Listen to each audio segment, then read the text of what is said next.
April 1975. Saigon collapses, and the Vietnam War ends in a way the United States never planned to accept. General Vo Nguyen Giap and Hanoi did not out-tech American firepower, and they did not outspend American logistics. They outlasted it. This was not a victory built on a single decisive battle. It was a strategy built on refusing the kind of battle America was designed to win. Why would a weaker force choose to stretch a war across years, knowing every month would cost more lives, more destruction, and more internal fracture?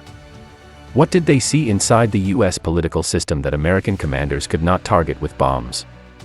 And what if the entire plan depended on one fragile assumption, one that could have failed at any moment? This documentary is not about Vietnam as a timeline of battles. It is about a strategic choice that most military institutions are trained never to make. The deliberate decision to avoid decisive victory, and instead weaponize duration itself. To turn time into pressure. To turn endurance into a form of attack. At its core, this is a study of a strategy that treats war not as a contest of force, but as a test of systems. Political systems. Social systems. Command structures. Public tolerance. A strategy that assumes the stronger side is not defeated on the battlefield, but exhausted by the very scale of its own power. This approach violated almost every conventional metric of success. Territory was lost and retaken. Casualties mounted without clear breakthroughs.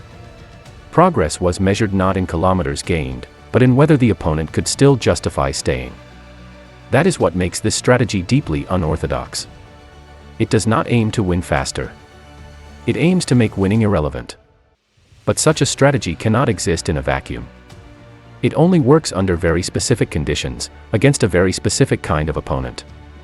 And it carries a cost so severe that even its architects were never certain it was survivable. To understand why this choice was made, and why it almost collapsed under its own weight, we need to step back and reconstruct the strategic environment that made any normal solution impossible. Because before time could be used as a weapon, it first had to become a trap. By the mid-1960s, the Vietnam War was no longer a local conflict. It had become a collision between two radically different systems of power.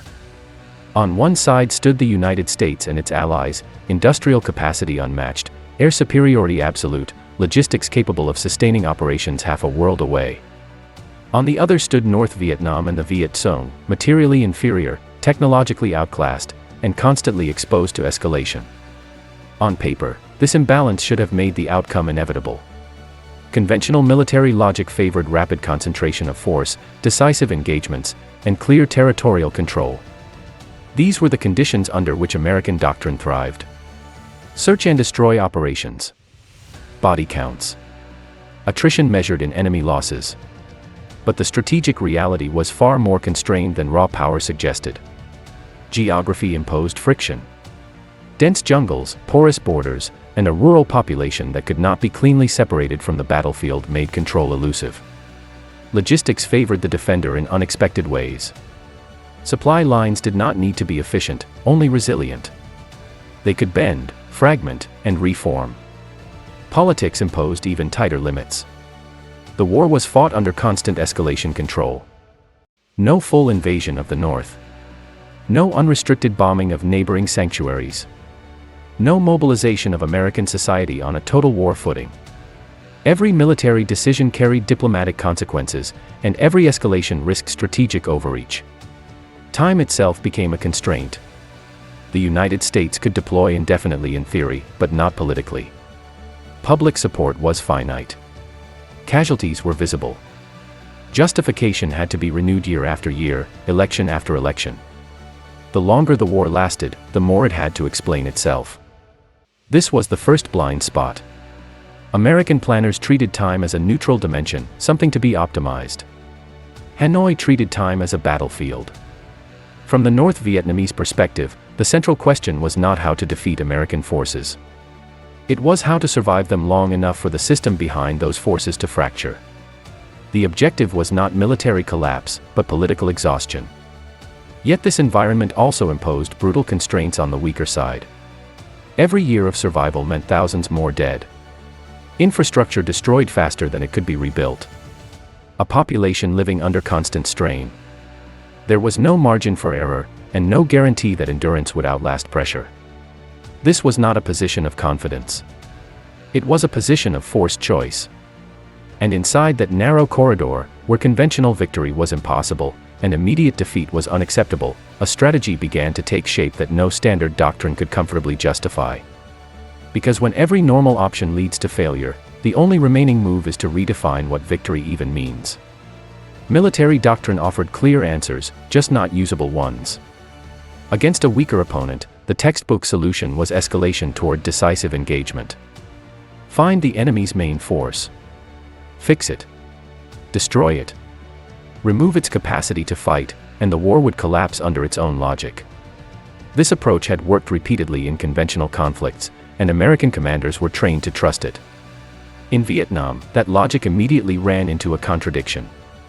The enemy refused to present a center of gravity that could be cleanly destroyed. Units dissolved into terrain. Engagements ended without strategic resolution. Tactical victories accumulated without altering the political balance. Body counts rose, but control did not. From a doctrinal perspective, this created pressure to intensify. More troops. More firepower. Broader operations. The assumption was simple: if the enemy was not breaking, force had not yet reached sufficient mass. But this assumption ignored the real constraint. The United States was not fighting a total war. It was fighting under limits it could not remove without triggering consequences far beyond the battlefield. Doctrine demanded escalation. Strategy prohibited it. For North Vietnam, the problem was inverted. The doctrine available to a materially inferior force emphasized decisive guerrilla success, rapid mobilization, popular uprising, and the quick collapse of a weak state. But South Vietnam did not collapse. American intervention prevented it. The opportunity for a fast, revolutionary victory closed. At this point, both sides were trapped by their own playbooks. If Hanoi sought decisive victory, it would expose itself to overwhelming destruction. If it fought conventionally, it would lose outright. If it escalated too quickly, it risked annihilation. Doctrine offered no survivable path. This was the core impasse. A war that could not be won quickly by either side, yet could not be abandoned without unacceptable loss of credibility. The unorthodox solution did not emerge because it was elegant. It emerged because every correct solution was strategically suicidal. Instead of asking how to defeat American forces, Hanoi began asking a different question. One doctrine never trained commanders to consider. What if the war was not about destroying the enemy's army at all? What if it was about forcing the enemy to carry the war longer than its system could tolerate? This shift was not semantic. It was revolutionary. It redefined success as survival plus persistence. It reframed losses as costs to be endured, not failures to be avoided. And it required a level of internal discipline that bordered on the extreme. But before this idea could become strategy, it had to survive internal resistance. Because choosing a long war is easy in theory, and almost impossible inside a command structure trained to seek resolution. This strategy did not emerge as a moment of inspiration. It formed slowly, under pressure, through argument, hesitation, and fear. Inside Hanoi's leadership, there was no consensus that a prolonged war was survivable. The proposal challenged not only military doctrine, but political instinct. To accept a long war was to accept years of destruction with no guarantee of payoff, no clear milestone that could be presented as progress, and no obvious exit if the assumptions proved wrong. The core debate was not whether the United States was stronger. That was obvious. The debate was whether American strength could be forced into a self-defeating position. One camp argued for decisive escalation when possible, for concentrated offensives that might shock the system and force negotiation. Another warned that every attempt at decisiveness invited annihilation. What slowly gained ground was a colder assessment: the war did not need to be won on the battlefield. It needed to be made unbearable to sustain. At the center of this logic were a few fragile assumptions. First, that American political cohesion was weaker than its military power. Second, that public tolerance for an open-ended war was finite and measurable over time. Third, that U.S. command culture would continue to interpret persistence as progress, even when strategic conditions were not changing. None of these assumptions were certainties. All of them could collapse if the United States adapted faster than expected. The decision, therefore, was not to drag out the war in a passive sense. It was to actively structure the conflict so that it could not reach closure. Engagements were designed to deny decisive outcomes. Losses were absorbed without seeking symmetrical retaliation. Operations prioritized survival, regeneration, and continuity over territorial gain. The objective was not to break the enemy's forces, but to keep the war alive at a sustainable level of intensity. This was not a strategy of patience alone. It was a strategy of pressure through duration. Every year the war continued without resolution was meant to widen the gap between military capability and political justification on the American side. The gamble was brutal in its clarity. If the United States found a way to translate power into decisive political results, the strategy would fail catastrophically. If it did not, time itself would begin to work against it. What made this decision truly unorthodox was not its logic, but its acceptance of moral and strategic cost up front. There would be no illusion of clean victory. No moment when sacrifice could be declared complete. Only a slow test of endurance between two systems, one betting that it could suffer longer than the other could explain why it was still fighting. But a strategy defined on paper is meaningless until it collides with reality. And once this decision moved from concept to execution, its weakest points were exposed almost immediately. Because choosing to fight a long war is one thing. Building a system that can survive it is something else entirely. A strategy built on duration lives or dies in execution. On paper, endurance sounds abstract. In reality, it is brutally mechanical. Food must arrive. Units must be rebuilt. Command must function under constant loss. Morale must not collapse faster than pressure accumulates on the enemy. From the moment the long war decision was made, Hanoi faced a second problem that doctrine barely addresses: how to operationalize survival. The first mechanism was force design. Units were structured not for decisive confrontation, but for regeneration. Engagements were calibrated. Enough contact to impose cost and signal persistence, but rarely enough to invite annihilation. This was not restraint for moral reasons. It was restraint as a survival technology. Every destroyed unit represented months or years of irreplaceable investment. Every unnecessary concentration risked collapse. Logistics followed the same logic. Supply systems were fragmented by design. Inefficient, slow, redundant. From a conventional perspective, they looked primitive. From a strategic one, they were resilient. Disruption was expected, even assumed. The system did not aim to prevent interdiction, only to absorb it without breaking. This inverted the usual attacker-defender logic. Superior firepower produced impressive destruction, but rarely decisive interruption. The second mechanism was tempo control. The war was never allowed to resolve into a single narrative of progress or failure. Periods of relative quiet alternated with spikes of activity. Not to win territory, but to reset attention. To deny the opponent a stable metric of success. To keep political pressure simmering without boiling over into total escalation. This required extraordinary discipline. Overreach was the greatest internal threat. A single operation driven by optimism rather than restraint could undo years of accumulated pressure. The third mechanism was psychological containment on the home front. A long war cannot be sustained if the population expects closure. Expectations had to be managed downward. Sacrifice normalized.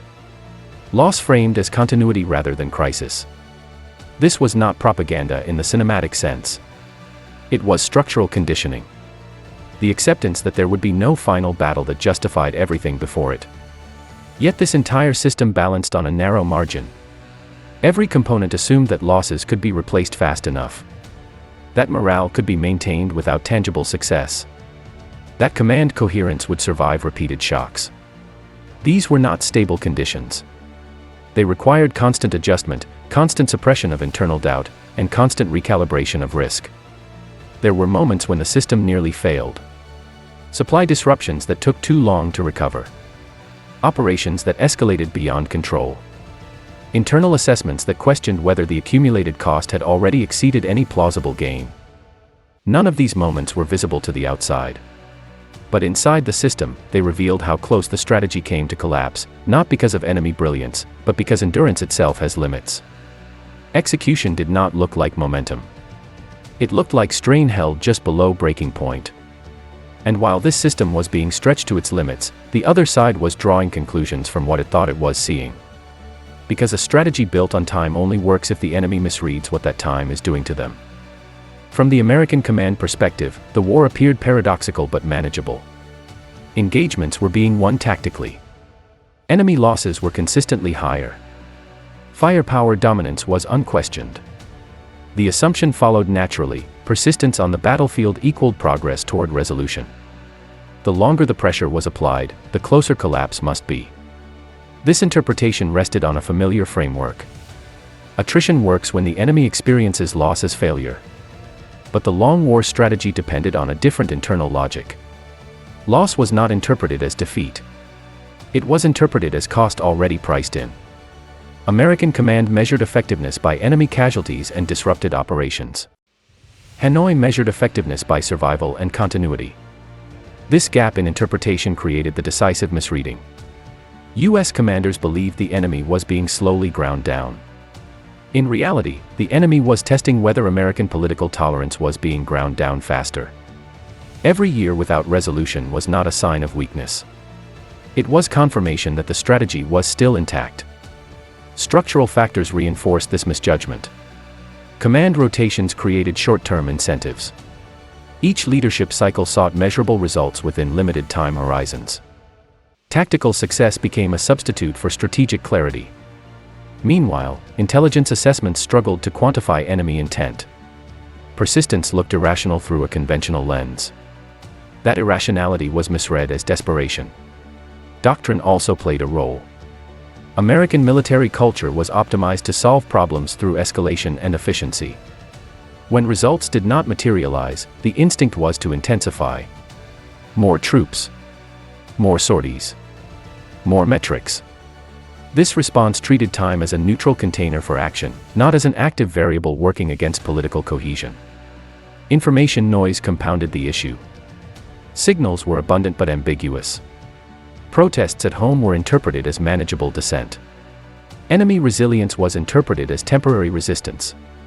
The possibility that the war itself was the weapon rarely entered formal planning, because doctrine did not provide tools to counter it without redefining the mission entirely.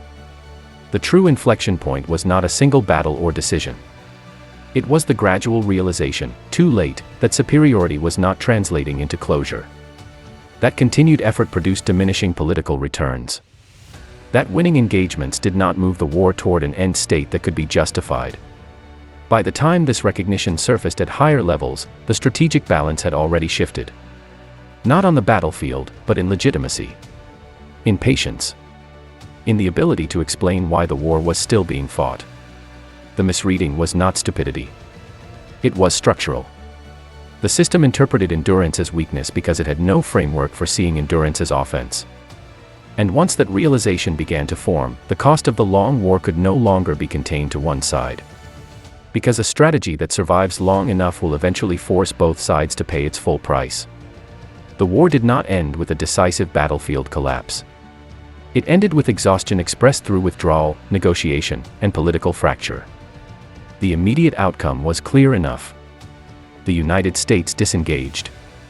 South Vietnam lost its external guarantee. Hanoi achieved its strategic objective. But this clarity is misleading, because it hides the scale and distribution of cost that made the outcome possible. On the battlefield, losses were immense and continuous. Units were destroyed and rebuilt repeatedly. There was no final offensive that justified what came before it. Casualties accumulated without narrative resolution. This was not a war of climaxes. It was a war of erosion, and erosion leaves no clean lines between success and devastation. Logistically, the long war strategy consumed everything it touched. Infrastructure was destroyed faster than it could be restored.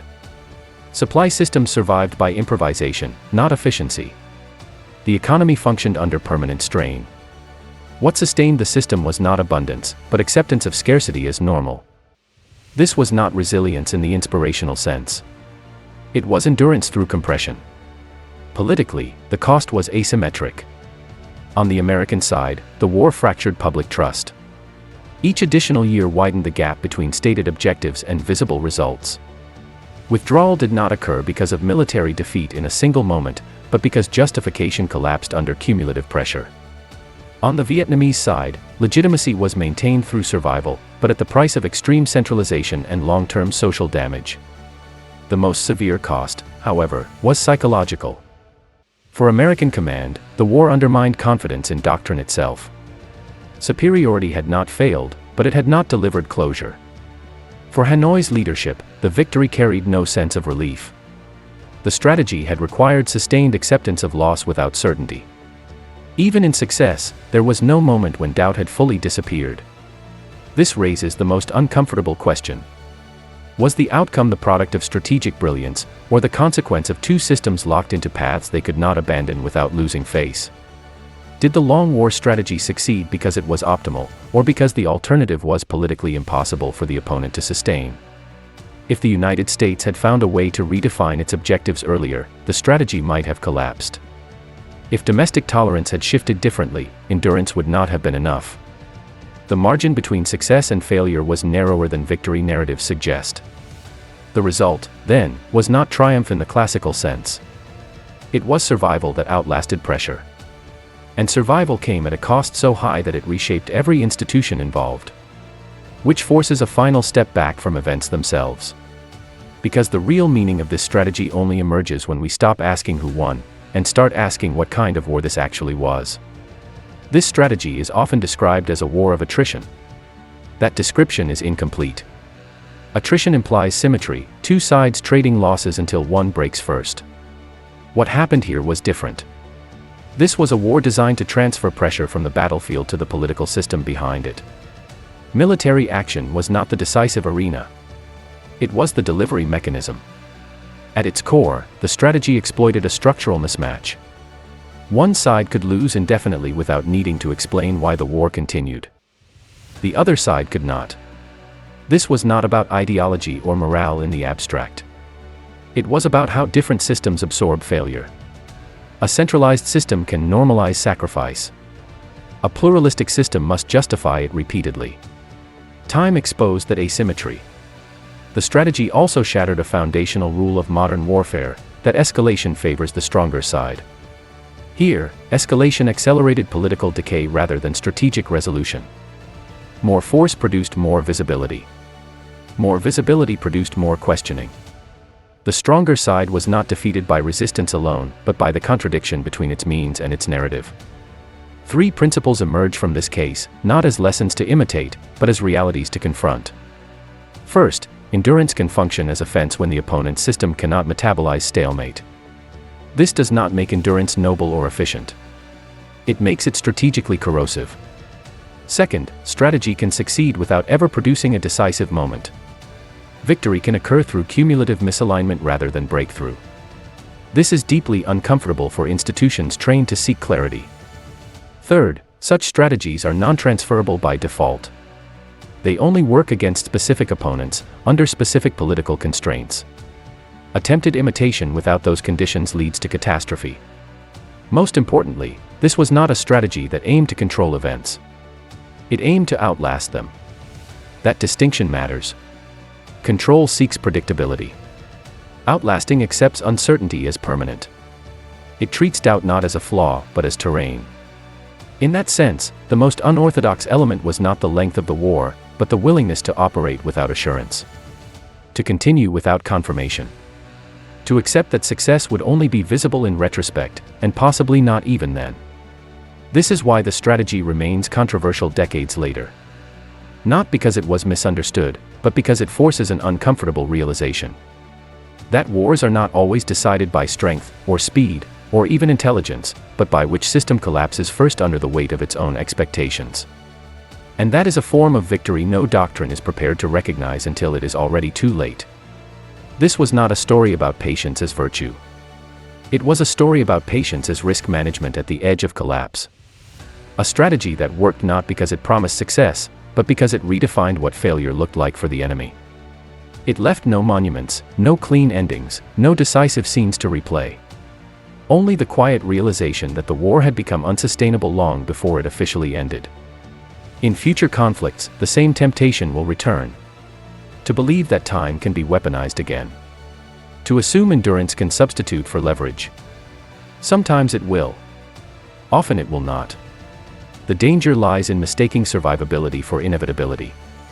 Because the most dangerous strategies are not the ones that fail loudly, but the ones that almost fail quietly, and succeed anyway.